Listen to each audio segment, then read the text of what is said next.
1989년 여름, 일본 최북단 홋카이도에 위치한 다이세스산. 그 중에서도 가장 높은 아사히다케의 정상 부근에서 헬리콥터 한 대가 하늘을 선회하고 있었습니다. 이 헬기는 실종된 등산객 수색을 위해 출동한 홋카이도 경찰 소속이었죠. 조종사는 수색에 집중하며 아래를 살피던 중 광활한 녹색 숲과 바위지대 사이에 자리한 흰색 눈밭에서 무언가 기이한 형상을 발견했습니다. 처음에는 그저 자연적인 지형의 일부라고 생각했지만 자세히 보니 그것은 인공적인 형태의 거대한 글자였습니다. 쓰러진 자작나무 가지들을 모아 만든 듯한 세 글자, SOS. 누군가 분명 이곳에서 절박하게 구조를 요청하고 있었던 것입니다. 조종사의 눈에 포착된 이 SOS 표식은 단순한 나무 조각이 아니었습니다. 그것은 사람의 손길이 닿았음을 분명히 보여주는 거대한 구조 신호였죠. 하지만 헬기는 아무리 주변을 샅샅이 살펴봐도 사람의 흔적을 찾을 수 없었습니다. 발자국도 등산 장비도 야영을 위한 텐트도 보이지 않았습니다. 그저 광활한 설원 위 절박하게 새겨진 SOS라는 외침만이 묵묵히 남아 있었습니다. 당시 홋카이도 경찰은 인근 다이세스산에서 실종된 등산객 2명을 찾고 있었습니다. 혹시 그들이 남긴 구조 신호일지도 모른다고 생각했죠. 구조 헬리콥터는 곧바로 SOS 표식 근처에 착륙하여 수색 대원을 투입했습니다. 며칠 뒤 다행히도 실종되었던 등산객 2명이 구조되었습니다. 하지만 구조된 등산객들은 경찰의 질문에 단호히 답했습니다. 우리는 그런 표시를 만든 적이 없습니다. 우리는 조난당했지만 SOS를 만들 여력도 없었고 만들지도 않았습니다. 그 말 한마디는 단순한 조난 수색 사건을 단숨에 미스터리로 바꾸어 버렸습니다. 이 SOS는 누가, 왜 만들었는가? 그리고 그 메시지의 주인은 어디로 사라진 것일까? 의문은 꼬리에 꼬리를 물었습니다.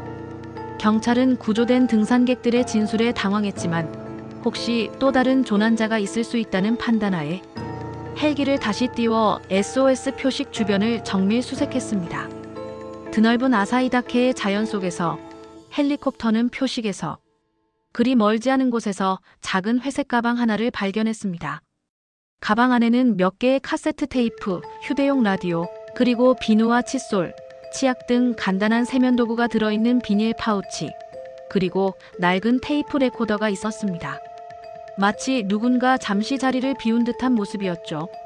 경찰은 혹시나 하는 마음에 테이프 레코더에 들어있던 카세트 테이프를 꺼내 재생 버튼을 눌렀습니다.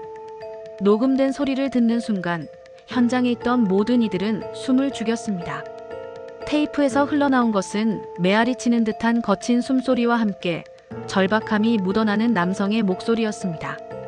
SOS 도와줘, 벼랑 위에서 움직일 수가 없어, 여기서 끌어올려줘. 남성의 목소리는 끊어질 듯 이어졌고 그의 절규는 듣는 이의 마음을 울렸습니다. 분명 그는 심각한 조난 상황에 처해 있었고 누군가를 향해 온 힘을 다해 구조를 요청하고 있었습니다. 그러나 주변에는 그의 시신도, 다른 장비도, 그리고 다른 사람의 흔적도 전혀 없었습니다. 그저 낡은 가방과 테이프 레코더, 그리고 비어있는 듯한 절규만이 남아있을 뿐이었죠. 며칠 뒤 경찰은 SOS 표식에서 조금 더 떨어진 숲속에서 또 다른 중요한 단서를 발견했습니다. 그것은 백골화된 인골 일부였습니다. 유해와 함께 발견된 유류품으로는 남성용 손목시계, 신분증, 그리고 카메라 삼각대 등이 있었습니다. 경찰은 신분증의 정보와 유류품들을 토대로 이 유골이 1984년 7월 아사히다케에서 실종된 한 남성 회사원의 것으로 추정했습니다. 그는 애니메이션을 좋아하던 평범한 젊은 직장인이었습니다. 이 사건이 점차 명확해지는 듯했지만 감식 결과가 발표되자 모든 것이 다시 혼란에 빠졌습니다. 처음 유골 감식 결과 발견된 인골은 25세에서 35세 사이, 키 160cm 정도의 어영 여성의 것으로 나왔던 것입니다. 게다가 테이프에 녹음된 목소리는 실종된 남성의 것과 일치하지 않는다는 의견도 나왔습니다. 언론은 이 사건을 앞다투어 보도했고 아사히다케 SOS 미스터리라는 이름으로 세상에 알려지기 시작했습니다. 사람들은 새로운 가설들을 내놓기 시작했습니다. 이건 제3의 인물이 남긴 구조 신호일지도 몰라. 혹은 누군가 다른 사람이 이곳에서 조난당했거나 아니면 살인을 은폐하기 위해 만든 신호일 수도 있어. 온갖 추측과 음모론이 난무했습니다. 사건은 점점 더 알 수 없는 미궁 속으로 빠져드는 듯 했습니다. 그러나 이 사건의 실체는 그보다 훨씬 더 복잡했습니다. 홋카이도 경찰은 미해결된 의문들을 풀기 위해 추가 조사를 진행했습니다. 특히 1989년 여름에 발견된 SOS 표식이 언제 만들어졌는지 확인하기 위해 국토지리원에서 보관 중인 다이세스산 일대의 항공사진들을 분석했습니다. 그리고 그들은 놀라운 사실을 발견합니다.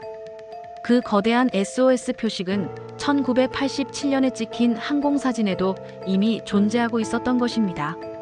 즉, 그것은 1989년 여름에 갑자기 만들어진 게 아니라 최소 2년 전부터 그 자리에 그대로 남아 있었다는 뜻이었습니다.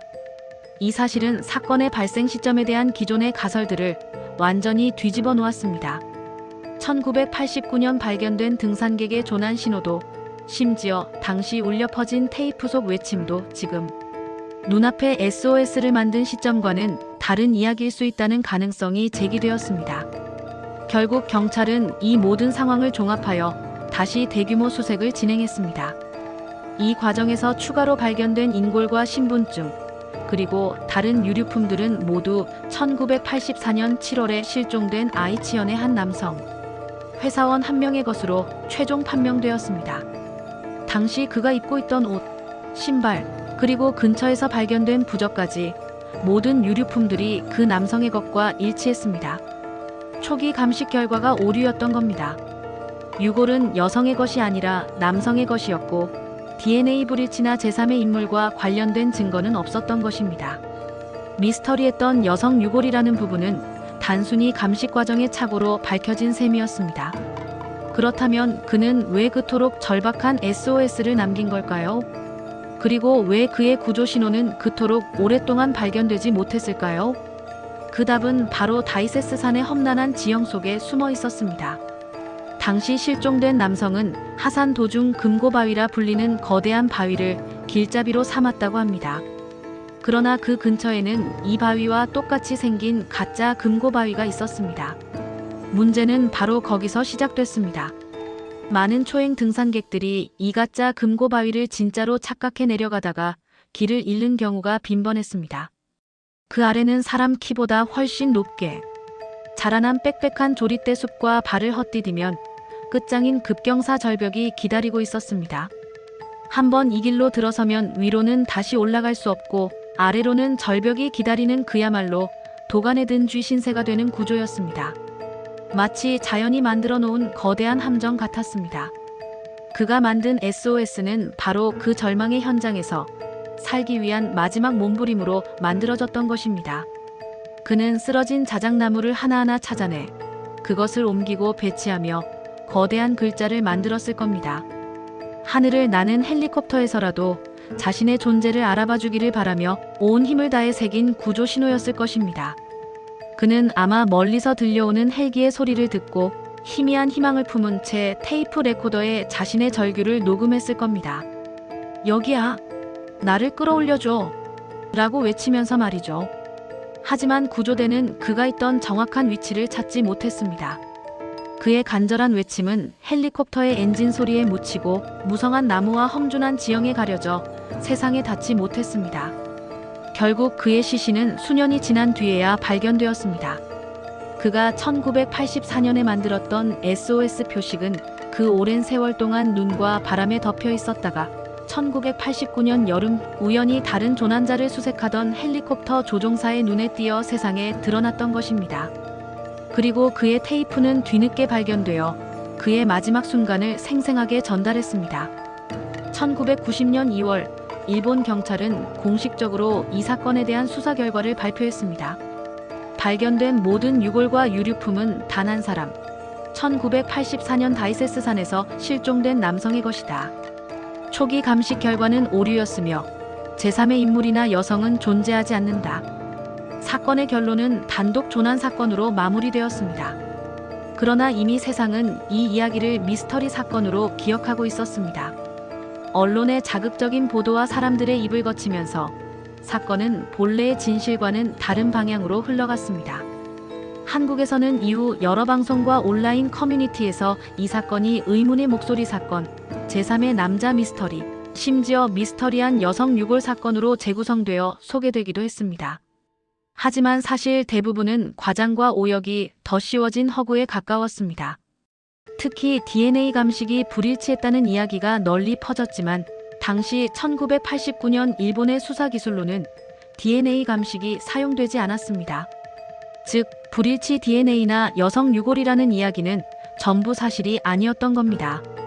진실은 사람들의 흥미를 자극하는 미스터리가 아니라 단순하지만 비극적인 한 사람의 조난 이야기였습니다. 진실은 복잡하지 않았습니다. 한 남자가 험준한 다이세스산을 홀로 찾았다가 길을 잘못 들어 급경사 절벽 아래에 고립된 채 구조를 기다리며 마지막 희망을 놓지 않았다는 것. 그는 하늘에 닿기를 바라며 나무들을 모아 거대한 SOS를 새겨 넣었습니다. 그리고 그가 남긴 SOS는 이후 2년이 넘는 시간 동안 아무도 알아채지 못한 채 눈 속에 묻혀 있었습니다. 그의 절규는 메아리 쳤지만 아무도 그 소리를 듣지 못했습니다. 그 흔적이 세상에 드러났을 때 사람들은 그것을 풀리지 않는 미스터리라 불렀지만 사실 그것은 단지 한 사람의 생존을 향한 간절한 외침이었을 뿐이었습니다.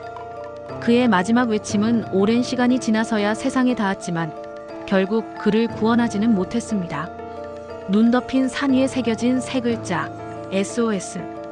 그것은 단순한 구조 신호가 아니었습니다.